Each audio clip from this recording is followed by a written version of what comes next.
로마서 27번째 시간 하나님의 비밀을 알고 라는 제목으로 하나님 말씀 나누겠습니다.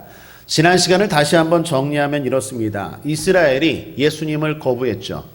교만했습니다. 그래서 하나님께 버림받음이 되었습니다. 그러나 그 가운데도 항상 남은 자가 있다라고 했습니다. 그러므로 희망을 가져야 한다고 했습니다. 반대로 이방인들이 복음을 영접할 기회를 얻었습니다. 그래서 하나님의 자녀가 되었습니다. 그러나 교만하지 말아야 됩니다. 주의하지 말아야 됩니다. 참 가지였던 이스라엘, 참 감람나무였던 이스라엘도 버리신 하나님이 하물며 이방인들도 그러지 않겠습니까? 그러므로 교만하지 말고 겸손해야 합니다. 나보다 믿음이 연약한 자에 대하여, 아직 예수를 영접하지 않은 자에 대하여 불쌍히 여기는 마음, 궁휼한 마음을 놓치지 말아야 합니다. 자, 이것은 개인적으로 적용해 봤죠. 이거는 이스라엘과 이방인들의 문제일 뿐만 아니라 한 사람에게서 나타나는 모습이기도 했다고 했죠. 우리가 잘 될 때도 있잖아요. 또 안 될 때도 있죠. 그럴 때 교만하지 말아야 되고, 그럴 때 낙심하지 말아야 된다라는 것입니다. 하나님은 두 가지의 모습, 두 가지의 얼굴로 우리에게 다가오시죠. 하나는 인자와 하나는 어미입니다. 인자는 뭡니까? 말 그대로 크레스토테타, 관대하신 하나님이라는 뜻입니다. 어미는 뭡니까? 아포토미안, 잘라내다, 가지를 싹둑 잘라내는 것처럼 무서우신 하나님이라는 거예요. 여러분에게 지금 하나님은 어떻게 다가오십니까? 하나님은 우리가 교만할 때 무서우신 하나님으로, 또 우리가 낙심하고 좌절할 때 따뜻하신 하나님으로 다가오십니다. 무섭든 따뜻하든 근본은 사랑입니다.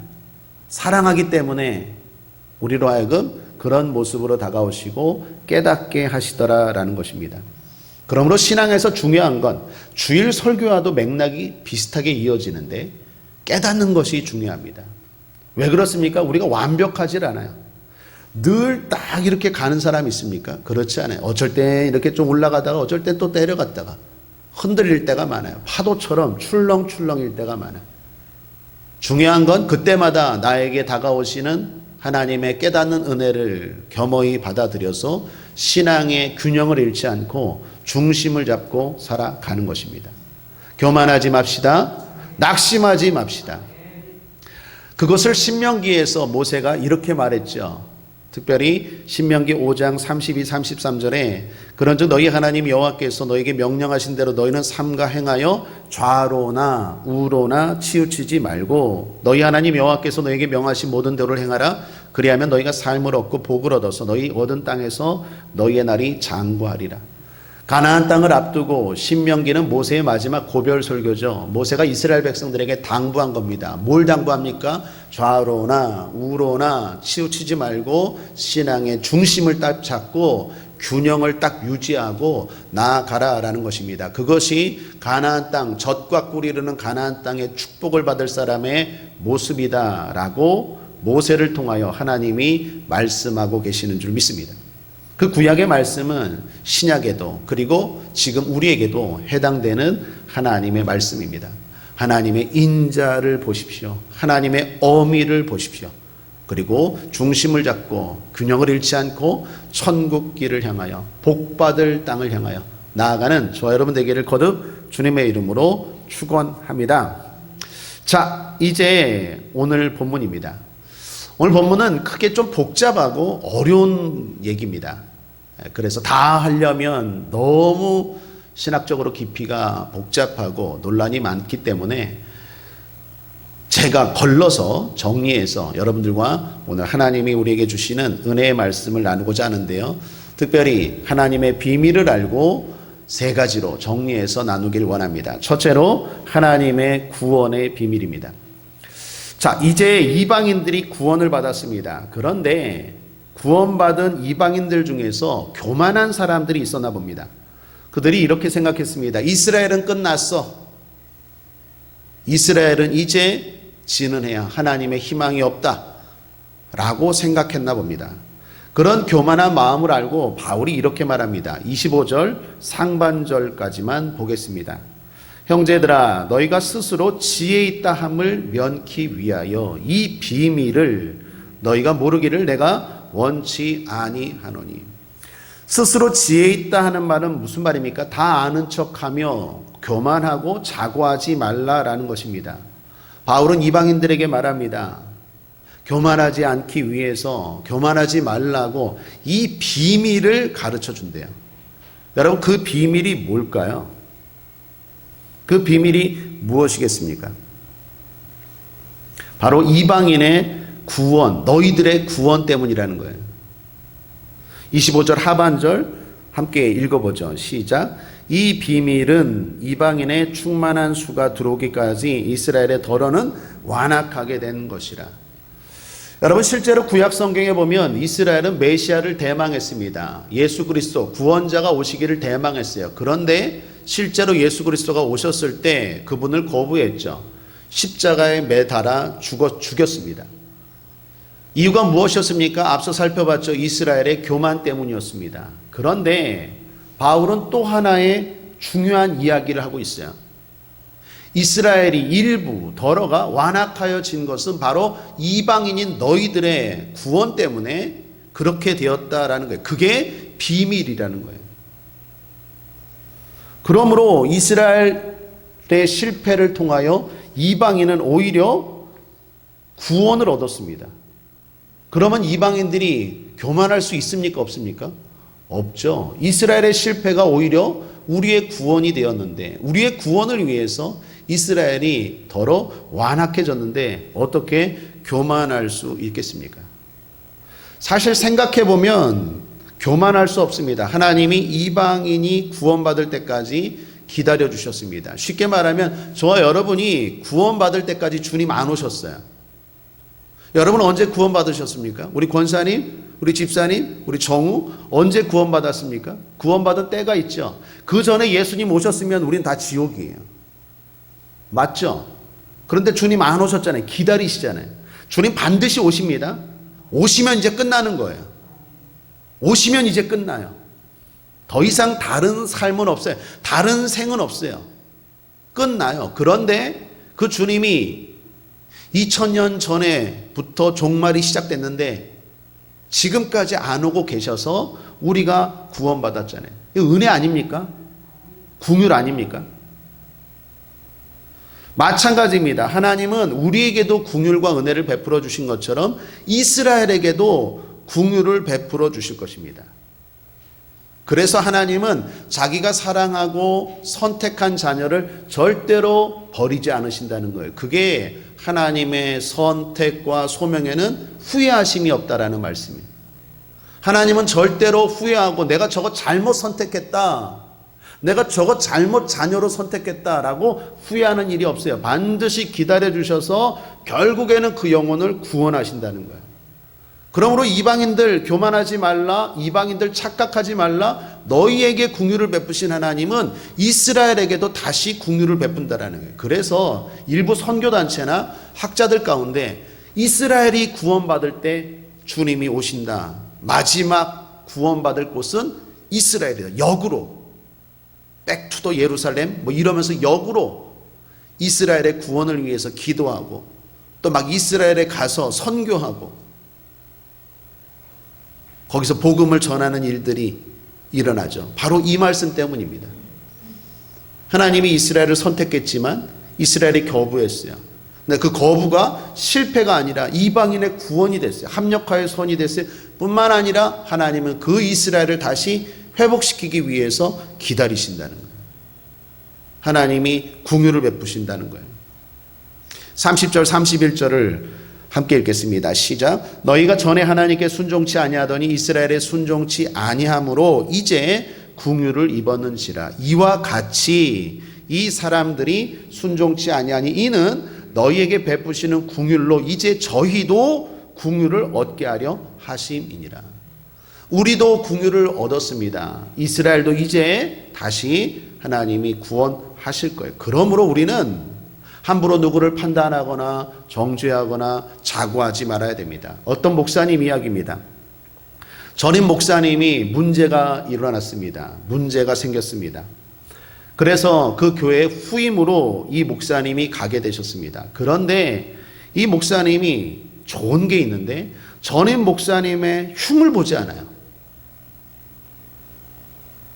그 전에 목사님이 이랬다면서 저랬다면서 흉을 보지 않아요.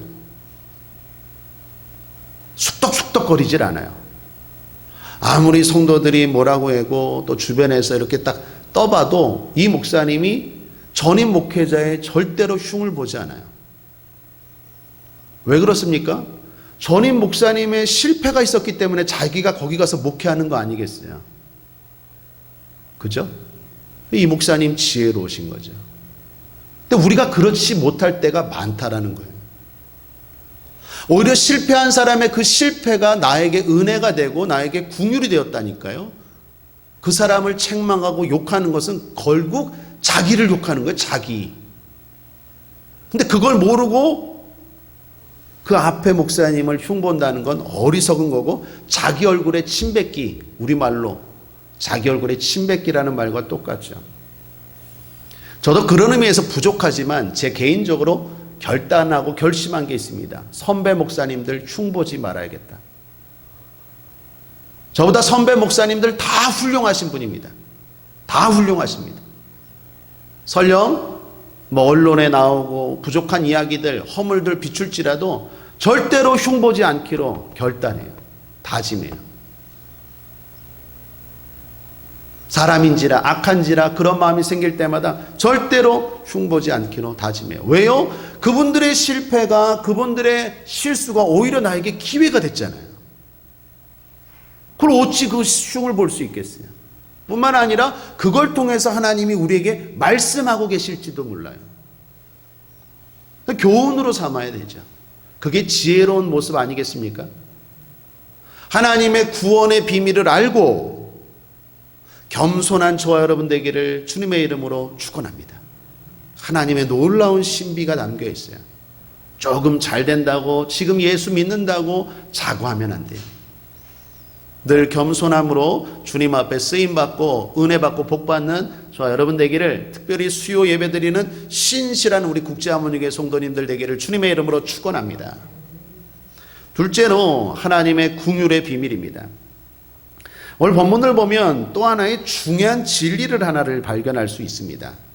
그것은 하나님이 정해놓은 구원의 수가 있다라는 것입니다. 하나님의 정해놓은 구원의 수가 있다라는 거예요. 25절을 다시 한번 보면 형제들아 너희가 스스로 지혜의 땀을 면키 위하여 이 비밀을 너희가 모르기를 내가 원치 아니하노니 이 비밀은 이방인의 충만한 수가 들어오기까지라고 말해요. 충만한 수가 있다라는 거예요. 구원의 수가 있다라는 거예요. 여기서 이단들이 자꾸 이걸 이용하는 거예요. 그게 14만 4천 명이다, 몇 명이다.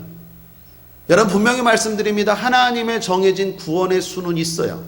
분명히 있잖아요. 충만한 수가 들어오기까지 하나님이 인내하고 구원의 문을 열어놓으시고 주님 지금 안 오시고 기다리시는 거예요. 그러나 그 숫자는 어디를 봐도 몰라요. 성경 어디에도 나오지 않았어요. 누구에게도 가르쳐 주지 않았어요. 그러므로 하나님의 정해진 구원의 숫자는 있지만 그 수는 얼마인지 아무도 몰라요. 그걸 알고 믿음 생활 잘하고 거짓에 속지 않게 되기를 주님의 이름으로 축원합니다. 여러분, 이 말은 우리에게 중요한 것을 가르쳐 줍니다. 구원의 문이 항상 열려 있지 않다라는 거예요. 하나님의 긍휼을 기만하지 말아야 된다라는 거예요. 충만한 수가 있다라는 건 무슨 말입니까? 그게 채워지면 이제 끝! 문 닫힌다니까요. 백화점 문 닫히는 것처럼, 가게 문 닫히는 것처럼 닫을 때가 분명히 와요. 그 수가 지금 채워지지 않았기 때문에 주님이 기다리는 것뿐이지 항상 날이면 날마다 열려있는 게 아니에요. 그 문이 내일 닫혀질 수도 있고 오늘 닫혀질 수도 있어요. 구약 창세기 6장에 보면 노아의 방주의 문이 항상 열려있지 않죠. 닫을 때가 와요. 사람들이 열려있을 때 콧방귀 꼈죠. 이렇게 좋은 날 무슨 비가 오느냐.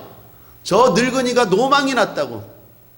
저 600년에 걸쳐서 저 방주를 짓는 저 미친 노인네라고 노아를 비난했지만, 그리고 그때까지 문이 열렸지만 사람들 콧방귀 꼈지만, 그 맑은 하늘에 갑자기 40주 40야 비가 계속 물로 심판이 내려요. 그때는 이미 문이 닫혀졌어요.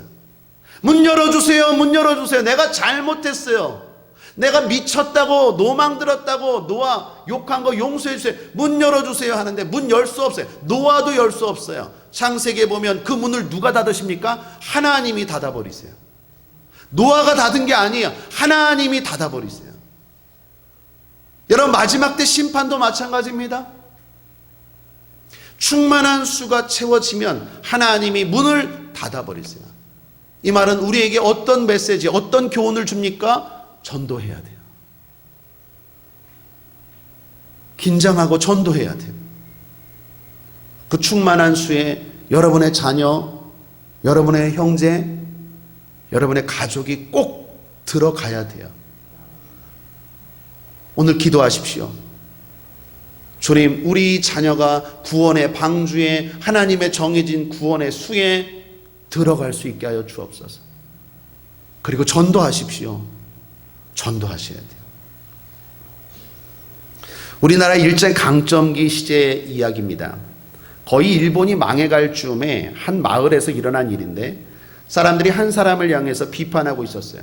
저 사람을 감옥에 가두어야 된다. 어떤 사람은 저 사람은 죽여야 된다라고 말해요. 그때 그 사람이 말합니다. 왜 내가 죽어야 되느냐? 나는 억울하다고. 나는 일본 사람에게 협조한 적도 없고 총을 들고 싸운 적도 없는데 왜 나에게 이렇게 하느냐고. 나는 아무것도 안 했다고. 난 죄가 없다고. 그랬더니 모인 사람들 가운데 어떤 한 사람이 소리 지릅니다. 수많은 사람들이 나라를 위해, 독립을 위해 피 흘려 싸우고 죽어가는데 네가 아무것도 안 한 것, 그게 바로 네가 죽을 이유야. 왜 아무것도 안 해? 이 나라가 식민지에서 자유케 되기 위해서, 구원받기 위해서 뭐라도 해야지. 왜 아무것도 안 해? 아무것도 안 한 게 너의 죄라고 지적해요. 사랑하는 여러분, 마찬가지입니다. 아무것도 안 하는 것은 죄가 될 수 있어요. 우리는 구원의 비밀을 알잖아요. 그럼 어떻게 해야 됩니까? 전해야 돼요. 듣든지 아니 듣든지 전해야 돼요. 어떻게 반응하든지 전해야 돼요. 그건 정말로 중요한 일이기 때문에 그래요. 천국이 있습니다. 구원이 있습니다. 하나님의 긍휼의 비밀을 알고 하나님이 베풀어 주시는 긍휼을 기만하지 말고 오늘도 전도하는 저와 여러분 되기를 바랍니다. 가족 구원 이루어질지어다. 올해 국제하모니교회 모든 성도들의 가정이 예수 가정 될지어다. 그래서 찬송가 305장 사철의 봄바람 불어있고 예수만 섬기는 우리 집, 예수만 섬기는 우리 집, 그 찬양이 꼭 올해는 흘려 퍼지기를, 추석 때, 가정의 달 때, 성탄절 때, 이 봄에 꼭 울려 퍼지기를 주님의 이름으로 간절히 축원합니다. 마지막 세 번째, 하나님의 비밀, 신비 앞에 찬양하라입니다. 바울은 구원의 비밀, 긍휼의 비밀을 이야기하다가 갑자기 어조가 바뀌어요. 분위기가 바뀝니다. 찬양을 하기 시작합니다. 33절을 보십시오. 함께 읽겠습니다. 시작. 깊도다 하나님의 지혜와 지식에 부요하며 그의 판단은 측량치 못할 것이며 그의 길은 찾지 못할 것이로다. 바울이 갑자기 하나님을 찬양합니다. 왜 그럴까요? 구원의 비밀, 그 놀라운 하나님의 비밀을 설명하다가, 그 긍휼의 비밀을 이야기하다가 갑자기 하나님을 찬양해요. 왜 그럴까요? 두 가지 이유 때문이에요. 첫 번째는 자신이 너무 모른다는 것을 알았기 때문이에요. 여러분, 그렇습니다. 하나님에 대해서 알면 알수록 신비에 부딪히게 돼요. 알면 알수록 뭘 알게 되느냐? 내가 너무 모르는구나. 그걸 알게 돼요. 그래서 어떻게 합니까? 찬양할 수밖에 없어요. 누가 하나님의 마음을 다 안다고 할 수 있겠습니까? 몰라요. 그 마음이 얼마나 큰지. 누가 하나님 앞에 충족할 만큼 뭘 드려서 인정받을 수 있겠습니까? 몰라요. 하나님은 우리가 생각하는 것보다 훨씬 더 큽니다. 그래서 하나님을 알면 찬양할 수밖에 없어요. 왜요? 그 크고 위대하신 하나님 앞에 우리의 자금을 알기 때문이에요. 그래서 이런 말이 있죠. 과학자들은 신앙을 갖지 않기가 힘들다라는 말이 있어요. 과학을 하면 할수록 이게 너무나 크다라는 것을 알게 돼요. 그리고 내 지식이 아무것도 아닌 것을 깨닫게 돼요. 우리나라 올해 노벨 화학상 유력 후보자였던 현택환 교수님도 그 말씀 하셨다고 제가 소개해드렸죠. 영상 한번 보여드리지 않았습니까? 현택환 교수님, 어떻게 보면 우리나라 가장 천재죠. 아직까지 우리나라 노벨 평화상 빼고 노벨상이 나온 적이 없어요. 그런데 이번에 유력한 후보였는데 아쉽게 떨어졌어요. 다음번에는 아마도 될지 몰라요. 그 교수님이 말합니다. 하나님이 계심을 알 수밖에 없다고. 신비 앞에 무릎 꿇지 않을 수 없다고 말합니다. 우리 교회 어떤 집사님 이야기입니다. 명절 때 불신 가족들에게 공격을 당했답니다. 명절날 모였는데 조금 배운 분들이었나 봐요. 이렇게 이 집사님을 공격하더래요. 내가 성경을 읽어봤는데 아니 너는 대학까지 나오고 대학원까지 나와서 그렇게 지식 있고 지성이라는 사람이 야 어떻게 그런 성경을 믿고 예수를 믿냐? 내가 성경을 좀 보니까 예수가 무리를 걸었다면서 그걸 믿냐? 예수가 동정녀 처녀의 몸에서 태어났다며? 야 그걸 믿어? 죽었다가 살아났다며? 야 그걸 믿어? 너 대학 안 나왔니? 너 대학원까지 나온 애가 그걸 믿어? 5,000명인가요? 오병이어 기적 말하는 거예요? 수천 명을 뭐 보리떡 물고기로 먹였다며? 야 그걸 믿어? 그걸 믿고 맨날 그렇게 너는 성경을 읽냐? 성경이 그런 책이더구만. 너는 그걸 믿냐라고 친척들이 코로나19 상황에서 맹비난을 하더래요. 그때 이 집사님이요. 이렇게 대답을 했더래요. 뭐라고 대답했을까요? 그러니까 믿지. 무리도 걷지 못하는 예수를 왜 믿어? 부활도 못하는 예수를 왜 믿어? 보리떡 5개 물고기 2마리로 수천 명도 못 먹이는 예수를 왜 믿어? 신비롭지 않은데 왜 믿어? 내가 다 아는 예수를 왜 믿어? 그건 종교지. 신비로우니까 믿는 거야. 할렐루야. 그 집사님 명쾌하게 대답하셨어요. 사랑하는 여러분, 그러니까 믿는 거죠. 아인슈타인이 이런 말 했다고 하죠. 하나님의 지식 앞에 나의 지식은 큰 원 안에 점에 불과하다고. 알면 알수록 하나님의 무한한 신비 그 비밀 앞에 무릎 꿇을 수밖에 없어요. 모른다는 것을 알기 때문에 찬양이 터져 나오는 거예요. 바울은 막 고민했어요. 바울이 얼마나 석학입니까? 얼마나 머리가 좋습니까? 이 신비, 이 비밀에 대해서 막 고민하다가 와, 이건 도대체 하나님의 신비와 오묘함과 기품은 헤아릴 수 없어요. 그래서 펜을 갑자기 던지고 찬양하는 거예요. 주님의 높고 위대하심을 내 영혼이 찬양하네. 내려놓고 논쟁하고 비판하고 연구하던 걸 내려놓고 하나님을 찬양하는 거예요. 찬양할 수밖에 없어요. 온전한 신앙이 들어가면 그 하나님 앞에 피조물인 인간 무릎 꿇을 수밖에 없어요. 찬양할 수밖에 없습니다. 또한 반대로 왜 찬양합니까? 안다는 것을 확실히 알기 때문에 또 찬양하는 거예요. 여러분, 모르는 것만 있으면 찬양이 안 되겠죠. 아는 것은 확실히 알아야 찬양이 되죠. 그 아는 게 뭡니까? 36절이에요. 함께 읽어보죠. 36절.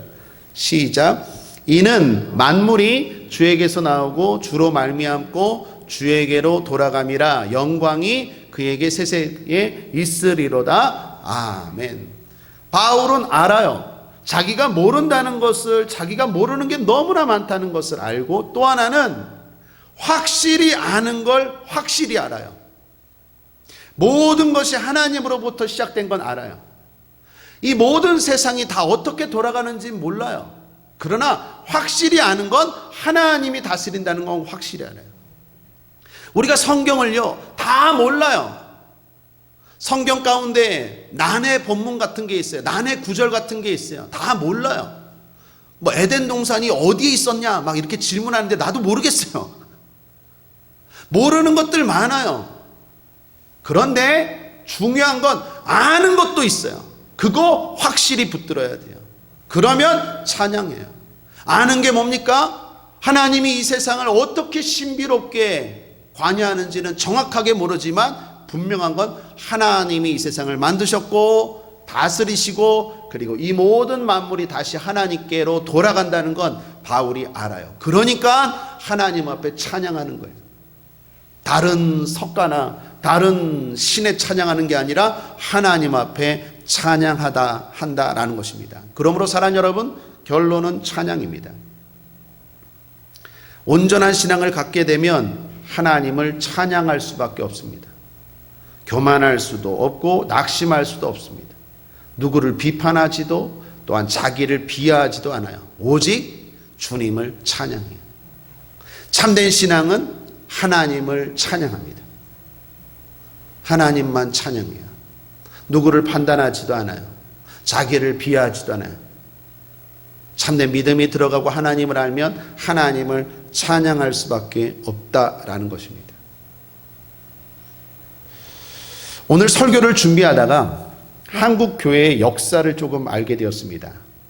그 중에 일부분을 잠깐 소개하면 한국 교회가 처음부터 모든 사람이 함께 하모니에서 가는 교회였다라는 거예요. 예를 들면 이런 일이 있었어요. 의료사 선교사님, 의료 선교사님 알렌이 우리나라에 복음을 들고 들어와서 고종 황제의 시의, 우리로 말하면 주치의죠.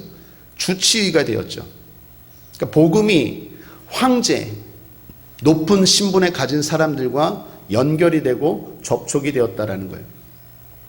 근데 그분들만 전도하고 그분들과 연결만 된 게 아니라 서민들, 평민들, 심지어 천민들에게도 복음이 전파됐죠.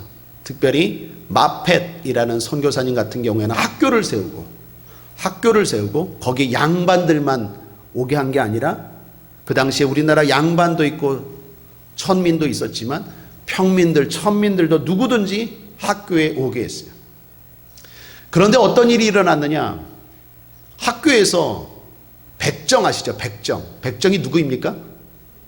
예, 이 칼 이렇게 훅 침뱉어 갖고 이렇게 막 춤추다가 사람 사형시키는 사람 있잖아요. 아, 그게 백정 맞네? 아, 소 잡는 사람이 백정인가? 그죠? 아유, 내가 망난이었네, 그건. 예. 백정, 소 잡는 백정. 그 천하게 여기는 사람들이잖아요, 당시에. 그 백정의 아들이 갑자기 병이 난 거예요.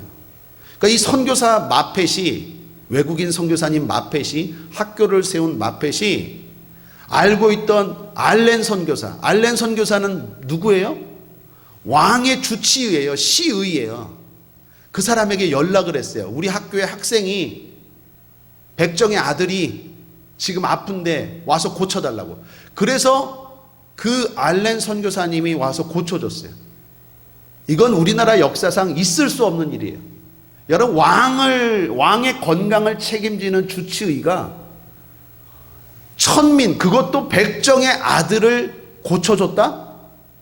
우리나라 역사 가운데 최초의 일이었어요. 이런 일들이 일어났어요. 그 백정 박씨였어요. 이름도 없어요. 백정은 이름도 없잖아요. 박씨가 그걸 감동을 받아서 예수를 믿게 됩니다. 그리고 그 아파서 치료받아서 낳은 그 아들이 감동을 받아서 예수를 믿고 열심히 공부를 해요. 그래서 세브란스 병원에 들어가서 의사가 되고 우리나라 최초로 의사가 된 사람 박서양이 그 사람이에요. 백정의 아들이 우리나라 최초의 현대판 의사가 됐어요. 복음이 들어와서 모든 차별의 벽을 무너뜨리고 하나가 되어 하나님께 찬양 올렸어요. 그랬을 때 한국교회 대한민국을 하나님이 축복하셨다라는 거예요. 여러분, 우리가 잘 아는 이화여대 총장이었던 김환란 박사는 후처의 딸이었어요. 연세대학교 총장이었던 백낙준 총장님은 무당의 아들이었고요. 우리나라 최초의 목사인 김창식 목사님은 머슴 출신이었어요. 이게 한국교회, 한국사회의 모습이었어요. 그런데 복음 안에서 그 모든 벽들이 무너지고 서로 판단하고 교만하고 자고하고 낙심하지 않고 하나 되어 하나님을 찬양했을 때 이 나라가 이렇게 복받은 줄 믿습니다. 우리가 어떻게 복받아야 될까요? 지금도 마찬가지입니다. 크게는 이 나라, 작게는 여러분의 가정, 그리고 우리 교회. 좀 잘 된다고 교만하지도 말고, 좀 안 된다고 낙심하지도 말고, 누구를 판단하거나 자기를 비하하지도 않고, 서로 하나 되어 신분, 성, 지위, 고하를 막론하고 차별 없이 하나 되어 하나님 앞에 찬양할 때, 주님의 높고 위대하심을 찬양할 때 하나님이 여러분의 가정, 이 나라, 이 민족, 우리 교회 복 주실 줄 믿습니다. 하나님의 비밀을 알고 그에 합당한 모습으로 살아가는 저와 여러분 되기를 주님의 이름으로 축원합니다. 말씀을 정리합니다. 하나님의 구원의 비밀을 알고 겸손합시다. 하나님의 긍휼의 비밀을 알고 전도합시다. 그리고 우리 모두 함께 하나 되어서 주님을 찬양합시다. 그럴 때 하나님이 우리 교회, 여러분의 가정, 이 나라, 이 민족 축복하실 줄 믿습니다. 그런 은혜가 다시 한번 이 땅 가운데 임할지어다. 기도하겠습니다. 좋으신 하나님 아버지 감사합니다. 하나님의 그 놀라운 비밀을 알고 우리 모두 함께 연합하여 주님 앞에 찬양하며 나아갑니다. 하나님 함께 하시고 은혜 베풀어 주시고 복 내려 주옵소서. 이 땅의 축복의 역사가 어떻게 여기까지 왔는지 잘 돌아보고 깨닫게 하여 주셔서 지금 내가 어떻게 살아가야 되는지 하나님 그 거울로 삼고 지혜롭게 살아가는 우리 모두가 될 수 있도록 은혜 베풀어 주옵소서. 우리 국제 하모니 교회가 하모니합니다. 서로 연합합니다. 권사, 성도 연합합니다. 목사, 집사 연합합니다. 나이 많은 권사님, 젊은 청년 연합합니다. 아이들까지 하모니합니다. 모두가 하나 되어 한 마음으로 기쁜 마음으로 전도하고 찬양하며 나아갈 때 하나님 복 주실 줄 믿습니다. 역사하실 줄 믿습니다. 긍휼과 은혜를 베풀어 주실 줄 믿습니다. 함께하여 주시옵소서. 감사드리며 예수님의 이름으로 축복하고 기도했습니다. 아멘.